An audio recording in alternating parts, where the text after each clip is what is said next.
નમસ્કાર તાલીમાર્થીઓ, અધ્યાપન મંદિર અંતર્ગત પ્રોફેસર ઋષિરાજસિંહ ચુડાસમા આપ સૌનું હાર્દિક સ્વાગત કરે છે. હક અને ફરજ એ એક સિક્કાની બે બાજુ છે, કારણ કે જ્યાં જ્યાં આપણે હક જતાવીએ છીએ ત્યાં આપણને આપણા ફરજનું, આપણા કર્તવ્યનું ભાન પણ હોવું જોઈએ. એટલા માટે જ હક અને ફરજ બંને સમાન જોવા મળે છે.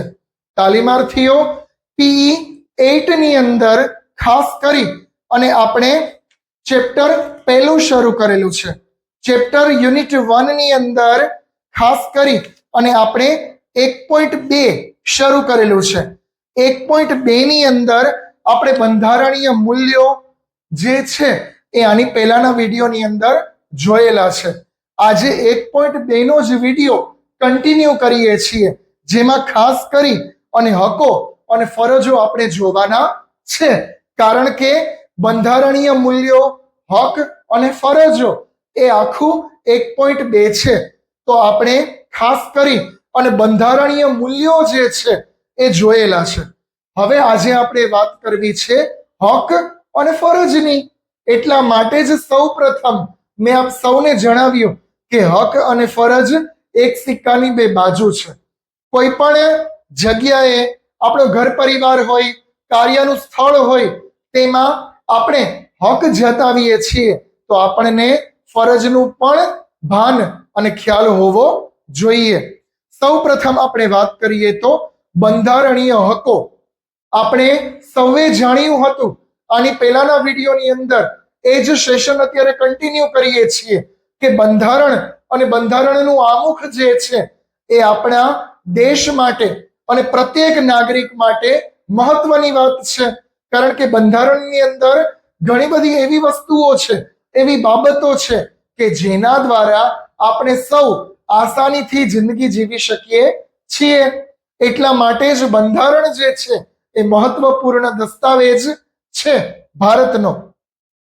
બંધારણીય હકો. હવે જો તાલીમાર્થીઓ, આપણે સામાજિક વિજ્ઞાનની અંદર પણ ખ્યાલ છે કે હકોમાં મુખ્ય રીતે જે બંધારણમાં હક આપવામાં આવેલા છે તેને બંધારણીય હકો કહેવામાં આવે છે. અલગ અલગ બંધારણની અંદર આર્ટિકલમાં, કલમની અંદર, અનુચ્છેદમાં આપણે અલગ અલગ હકો આપવામાં આવેલા છે, જેનું આપણે ખાસ કરી અને પાલન કરીએ ભારતીય નાગરિક તરીકે તો આપણું જીવન વ્યાપન સારી રીતે થઈ શકે. કોઈ પણ વ્યક્તિના તરફેણમાં કાયદાએ માન્ય રાખેલી લાભકારી સ્થિતિ, જેને હક કહેવામાં આવે છે. આમાં વ્યાખ્યા આપેલી છે મુખ્ય રીતે કે બંધારણીય હક એટલે શું, તો કે કોઈ પણ વ્યક્તિના તરફેણમાં ખાસ કરી અને કાયદાએ માન્ય રાખેલી પરિસ્થિતિ એટલે બંધારણીય હકો. કોઈ પણ પરિસ્થિતિ હોય, કોર્ટ કચેરી અદાલતની બાબત હોય, એમાં કાયદાએ રાખેલી માન્ય બાબતો જેને બંધારણીય હક કહેવામાં આવે છે. આમાં આપણને કલમ પ્રમાણે, અલગ અલગ આર્ટિકલ પ્રમાણે હકો આપેલા છે. જેમાં કલમ 12 જોઈએ તો કલમ 12 માં જ્યાં રાજ્ય છે ત્યાં ભારત સરકાર અને સંસદ તમામ રાજ્યો પૈકી રાજ્યની સરકાર, તેનું વિધાન મંડળ તથા રાજ્યસભાના રાજ્યના ક્ષેત્રો અંદરના ભારત સરકારના નિયંત્રણ હેઠળ તમામ સ્થાનિક કે બીજા સત્તા મંડળોનો સમાવેશ થાય છે. કલમ નંબર આર્ટિકલ 12 ની અંદર જણાવેલું છે કે અલગ અલગ જે સત્તા મંડળો છે તે આ રીતે સ્થપાવવા જોઈએ. કલમ 13 એટલે કે 13 નંબરની આર્ટિકલમાં પહેલું વિધાન શું છે, આ સંવિધાન આરંભની ખાસ કરીને પહેલા ભારતમાં જે તમામ પ્રકારના કાયદાઓ, અલગ અલગ જોગવાઈઓ સાથે અસંગત હોય તો તે અસંગતતાને પૂરતા બદરતરફ કરવામાં ગણાશે.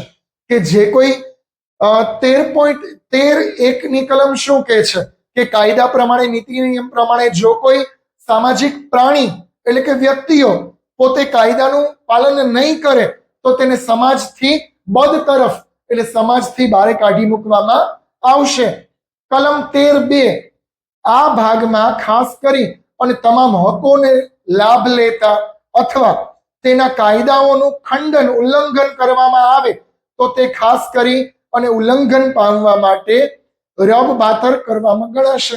અલગ અલગ જો ખંડન કરવામાં આવે, જેમ કે સમાજની અંદર જે રીતે રહેવાતું હોય એ રીતે ન રહે તો આપણે તેને સમાજથી બદતરફ કરી નાખીએ છીએ, સમાજની બહાર કાઢી નાખીએ છીએ. કલમ 13(3) એમાં ખાસ કરી અને ક અને ખ એમાં જણાવેલું છે. કલમ 13(3) ના અનુચ્છેદમાં સંદર્ભમાં અપેક્ષિત ન હોવા જોઈએ, અન્યથા અલગ અલગ જે સજાઓ છે એ આપવામાં આવશે. કમાં શું કે છે? કાયદામાં ભારતમાં રાજ્ય સરકારના ક્ષેત્રે વટ હુકમ, હુકમ, ઉપનિયમ, નિયમ, નિયમનું પાલન, વિનિયમ, રૂઢિ અથવા પ્રથાનો સમાવેશ જોવા મળે છે. અલગ અલગ જે કોઈ નીતિ નિયમો છે, ધારાધોરણો છે, જે કોઈ પ્રથાઓ છે, રૂલ્સ એન્ડ રેગ્યુલેશનનો જો ફોલો નહીં કરે તો તેને સમાજની બારે અથવા તેને ઉલ્લંઘન કરશે તો તેને તેના પ્રમાણેની સજા આપવામાં આવશે. ખમાં શું કહે છે કે અલગ અલગ કાયદાનો અમલ ના હોય તો ખાસ કરી અને આવા અલગ અલગ આવા લોકોને વિધાનસભા મંડળે એ લોકોને અલગ અલગ વિસ્તારમાં અલગ અલગ સજાઓ જે પ્રમાણે કોર્ટ નક્કી કરે એવી સજાઓ આપવાની સત્તા અને જોગવાઈઓ કરેલી છે. કલમ 13(4) ની અંદર શું કે છે? આ અનુચ્છેદ પ્રમાણે મજકૂર અનુચ્છેદ 368 હેઠળ સંવિધાનમાં સુધારો લાગુ કરવામાં આવશે નહીં. 368 હેઠળ જે અલગ અલગ જે સંવિધાનમાં સુધારાઓ જોઈએ તે લાગુ કરવામાં આવશે નહીં. તો આ રીતે બંધારણીય મૂળભૂત હકો છે. હવે આપણે નેક્સ્ટ પોઈન્ટ જોઈએ. બંધારણની મૂળભૂત હકો, ફરજો આપણે જોઈ લીધી. મૂળભૂત હકો, જેમ કે બંધારણની અંદર આપણે જે કોઈ અનુચ્છેદ પ્રમાણે ફરજો જોઈ એ પ્રમાણે આપણે હવે હક જોવાના છે કે મુખ્ય માનવને ભારતીય તરીકે કયા કયા હકો આપવામાં આવેલા છે. જેમ કે સમાનતાનો હક, સ્વતંત્રતાનો હક, શોષણ સામેનો હક, ધર્મ સ્વતંત્રતાનો હક, સાંસ્કારિકતા અને શૈક્ષણિક હક, બંધારણીય ઉપાયોનો હક. આ રીતે મુખ્ય 6 પ્રકારના હકો આપવામાં આવેલા છે. અને આ 6 હક જે છે એ મુખ્ય આપણા બંધારણ અને આમુખમાં લખેલા હક છે. જેમ કે સમાનતાનો હક આપણે જોઈએ ડીપલી તો સમાનતાના હકની અંદર કલમ 14, 15, 16, 17, 18 આટલી કલમો જે છે એ સમાનતાના હકનું પાલન કરે છે. જેમાં અલગ અલગ વાક્યો આપણે જોઈએ તો કોઈ પણ નાગરિકને ધર્મ, જ્ઞાતિ, જાતિ, દેશ, સંપ્રદાય પ્રમાણે પોતાનો ધર્મ પાળવાની સમાનતા જોવા મળે છે. નોકરીની સમાનતા, સૌને સમાન તક જોવા મળે છે. અસ્પૃશ્યતાની નાબૂદી જોવા મળે છે અને ખાસ કરી અને ખિતાબોની નાબૂદી જોવા મળે છે. તાલીમાર્થીઓ, ખિતાબોની નાબૂદી એટલે કે અલગ અલગ પ્રાચીન જમાનાની અંદર અલગ અલગ ખિતાબો આપવામાં આવતા, એટલે એક પ્રકારના ઉપનામો, માન સન્માન એવું આપવાની હવે મનાઈ ફરમાવી દીધી છે. ત્યારબાદ સ્વતંત્રતાનો હક.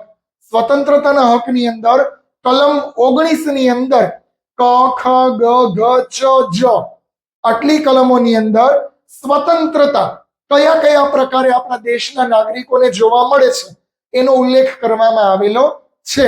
જેમ કે મંડળો અને સંઘો રચવાની સ્વતંત્રતા, વાણીની સ્વતંત્રતા, ભારતમાં અને રાજ્યમાં અલગ અલગ માર્ગોમાં ફરવાની સ્વતંત્રતા, છૂટછાટ, અલગ અલગ ગમે તે સ્થળે વ્યવસાય કરવાની સ્વતંત્રતા, ગમે તે સ્થળે વસવાટ કરવાની સ્વતંત્રતા, આવી સ્વતંત્રતા આપવામાં આવેલી છે.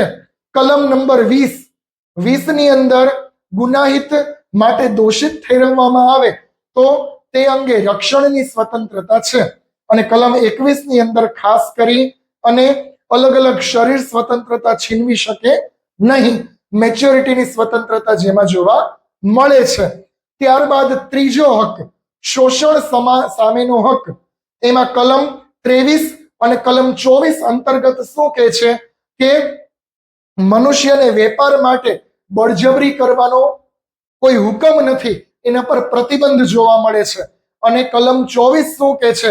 કે 14 વર્ષની વયથી નાના જે કોઈ બાળકો છે તેને બાળમજૂરી કરાવવી એ ગુનાહિત પ્રવૃત્તિ છે તેવો એની અંદર કલમમાં ઉલ્લેખ કરે છે અને બાળમજૂરી માટે બાળકો જે છે એ હક પ્રમાણે પોતે દાવો માંડી શકે છે.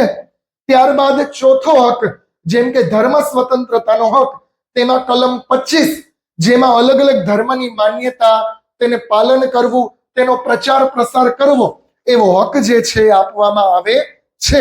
અલગ અલગ ધર્મના લોકો સાથે તેમને નાણાકીય વ્યવહાર, આર્થિક વ્યવહાર અને કૌટુંબિક વ્યવહાર રાખી શકે એવો હક આપવામાં આવેલો છે. સામાજિક અને કલ્યાણ સુધારના તમામ વર્ગો સાથે અલગ અલગ રીતે સમાનતા યુક્ત ધર્મનું આચરણ કરી શકે તેવો હક આપવામાં આવેલો છે. ત્યારબાદ કલમ 26, 27 અને 28 ની અંદર પણ ધર્મની સ્વતંત્રતાને લગતા અલગ અલગ હકો આપવામાં આવેલા છે. ત્યારબાદનો આપણે હક જોઈએ તો સાંસ્કૃતિક અને શૈક્ષણિક હકો. તાલીમાર્થીઓ સાંસ્કૃતિક અને શૈક્ષણિક હકોની અંદર સંસ્કૃતિને લગતો હક અને શૈક્ષણિક પોતાની કારકિર્દી માટે એજ્યુકેશન લેવાનો હક પણ આ કલમ હેઠળ દર્શાવવામાં આવેલો છે. જેમાં કલમ 29, 30, 31, 31 ક, ખ, ગ, ઘ, ચ ખાસ કરી અને આ કલમનો હક જે છે દર્શાવે છે કે તેમાં વિદ્યાર્થીઓને, વ્યક્તિઓને પોતાની સંસ્કૃતિનો પ્રચાર પ્રસાર કરવાની પૂર્ણ છૂટ છે અને બધા એસસી, એસટી, ઓબીસી કે અન્ય પછાત વર્ગના કે ઉચ્ચ વર્ગના ઓપનના વિદ્યાર્થીઓ એક શાળામાં એક વર્ગખંડ નીચે ભેગું એડમિશન લઈ અને ભણી શકે એવો એને શૈક્ષણિક હક આપવામાં આવેલો છે. ત્યાર પછીનો હક આપણે જોઈએ તો ખાસ કરી અને સંવિધાનના મુખ્ય હકો જેમાં કલમ 32, 1, 2 અને 3 ની અંદર સર્વોચ્ચ ન્યાય અને અદાલતનો હક આપવામાં આવેલો છે. કોઈ પણ કેટેગરીનો મનુષ્ય હોય કે અલગ અલગ વ્યક્તિ હોય તે અદાલતના દરવાજા પોતાના ન્યાય માટે ખખડાવી શકે છે, તે બધાને હક છે. ત્યારબાદ કલમ 33, 34, 35 ની અંદર પણ આવો સંવિધાનનો હક આપવામાં આવેલો છે કે કોઈ કોઈને જેમ તેમ કે ખરાબ કહી શકશે નહીં, એ પ્રમાણેનો હક આપવામાં આવેલો છે. ત્યારબાદ રાજનીતિના માર્ગદર્શક સિદ્ધાંતો.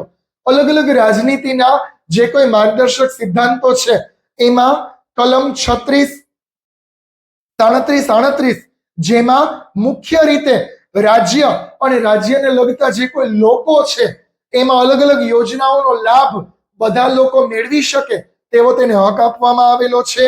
લોક કલ્યાણ માટેની પ્રવૃત્તિઓ કરવી અને તે પ્રવૃત્તિઓ માટેની છૂટછાટનો હક આની અંદર આપવામાં આવેલો છે. કલમ નંબર 39 ની અંદર સ્ત્રી અને પુરુષ સમાન આજીવિકા મેળવી શકે અને બંનેને સમાન રીતે જીવન વ્યાપન કરવાનો હક આપવામાં આવેલો છે. કારણ કે પ્રાચીન ભારતની અંદર સ્ત્રીઓ અને પુરુષોનો દરજ્જો અલગ અલગ હતો, પરંતુ હવે બંધારણની અંદર આ કલમો દ્વારા બંનેને એક સમાન હક આપવામાં આવેલો છે. રાજ્યમાં અલગ અલગ સ્ત્રીઓ અને પુરુષો પોતાની રીતે અલગ રીતે જીવન વ્યાપન કરી શકે તેવો હક આપવામાં આવેલો છે. સમાન નોકરીની તક સ્ત્રીઓ અને પુરુષોમાં, સમાન જગ્યાએ તેઓને ભણતરની અને કારકિર્દી સુધારવાની તક બંનેને આસાનીથી મળી શકે એવો હક આપવામાં આવેલો છે. સમાન ન્યાય અને મફત કાનૂનની ફરજ પણ આપવામાં આવેલી છે. અલગ અલગ રીતે કલમ નંબર 39 ક ની અંદર 39, 40, 41, 42 એવી રીતે કલમ નંબર 51 સુધી આ મુખ્ય હકો આપવામાં આવેલા છે, જેમાં નાગરિકતાનું રક્ષણ થાય અને બધા જ જે વ્યક્તિઓ છે એ આસાનીથી પોતાનું જીવન વ્યાપન કરી શકે એવા મૂળભૂત હકો આપવામાં આવેલા છે. કલમ 48 ની અંદર ખેતી અને પશુપાલનને લગતા સ્વતંત્ર હકો આપવામાં આવેલા છે. વ્યવસાયની દ્રષ્ટિએ અલગ અલગ હકો આપવામાં આવેલા છે. ત્યારબાદ આપણે જોઈએ તો મૂળભૂત ફરજો. મૂળભૂત ફરજોની અંદર ખાસ કરી અને કલમ 51 ક ની અંદર ભારતના દરેક નાગરિકને નીચે પ્રમાણેની ફરજ જે છે જોવા મળે છે. એ મુખ્ય છે કે 51 ક ની અંદર શું કહે છે કે સંવિધાન પ્રમાણે દેશને વફાદાર નાગરિક થઈને જ રહેવું કમ્પલસરી છે, કે દેશના બુરા માટે, ખરાબ માટે ગુનાહિત પ્રવૃત્તિ કરે તો તેને દેશથી બેદખલ કરી દેવો જોઈએ. જેમ કે આતંકવાદીઓ, ટેરરિસ્ટ જ્યાં દેખાય તેને દેશની, સમાજની બહાર કાઢી મૂકવા જોઈએ. તો એ પ્રમાણેનો હક આપવામાં આવેલો છે.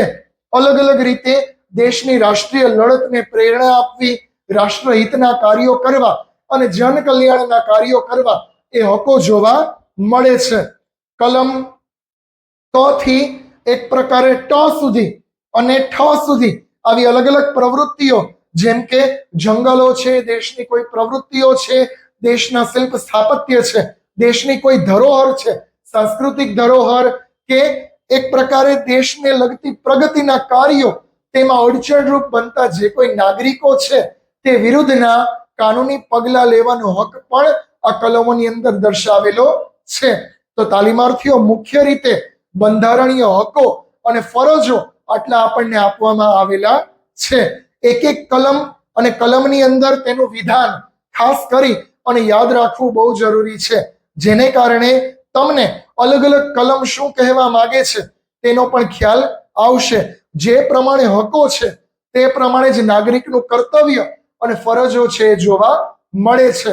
તો આ રીતે ખાસ કરી અને બંધારણીય પોતાના મૂલ્યો, હકો અને ફરજો આપણે અહીંયા પૂર્ણ કરીએ છીએ. તમને કંઈ પણ ન સમજાય તો આપ મને કમેન્ટ દ્વારા જણાવી શકો છો. Thank you.